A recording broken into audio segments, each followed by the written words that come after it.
যুদ্ধক্ষেত্রে আপনি যখন নামবেন আপনার যেগুলো জিনিস আছে তো আপনি সেগুলো তো উজাড় করেই খেলবেন। টিম গেম না হলে আসলে এই রেজাল্ট আসলে হতো না। টুর্নামেন্ট শুরুর আগে সবাই একটা প্রেশারে ছিল যে আসলে ফ্র্যাঞ্চাইজি কী হবে। তো আমাদের টিম ওয়াইজ খেলা যেটা হচ্ছে টিম ওয়াইজ গেম। আমাদের হয়তো বা কোনো বিগ নেম নাই, ওভারসিজও বিগ নেম নাই বা লোকাল প্লেয়ারও তো বিগ নেম নাই, বাট আমাদের ছেলেরা বা সবাই যেভাবে পারফর্ম করতেছে আলহামদুলিল্লাহ যে টিম গেম না হলে আসলে এই রেজাল্ট আসলে হতো না।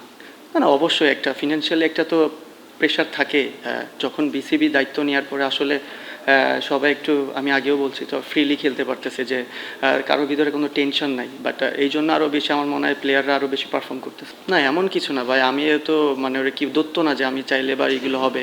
বাট আমার কাছে মনে হয় আমি লাইফে এমন সিচুয়েশন ছিল যে আমি এরকম সিচুয়েশনে আবার অনেক খারাপও খেলছি, আবার ভালোও খেলতেছি, যাক আলহামদুলিল্লাহ। বাট এটা পার্ট অফ লাইফ, ক্রিকেটে আমার ভালো হবে খারাপ হবে, যেহেতু ভালো হইতেছে জিনিসটা ভালো হবে, কন্টিনিউ করাটা ইম্পর্টেন্ট।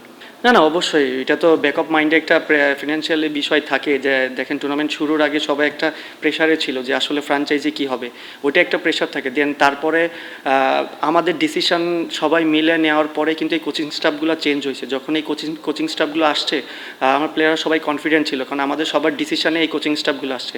আর অবশ্যই তারা যে আপনি বাবুল স্যার লাস্ট 3টা বিপিএলে কিন্তু ফাইনাল উঠছে, এটা তার জন্য একটা বিগ অ্যাচিভমেন্ট। কারণ আমি হয়তো বলবো উনি অনেক লাকি যে ওনার মতন কোচ আমরা পেয়েছি বলে আমাদের এনভায়রনমেন্টটাও চেঞ্জ হয়ে গেছে।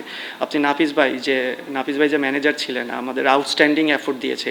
আপনার ইনস্ট্যান্ট ড্রেস বলেন, যাবতীয় যা ছিল সব চেঞ্জ করছে, এবং বাসার বাইরেও ডিসিশনগুলো ভালো ছিল। ওভারসিজ পিক করা অল্প টাইমের ভিতরে এত মানে ডিফিকাল্ট ছিল, অল্প সময়ের ভিতরে যে ওভারসিজগুলো কালেক্ট করছে তারেও তো ক্রেডিট দিতে হয়।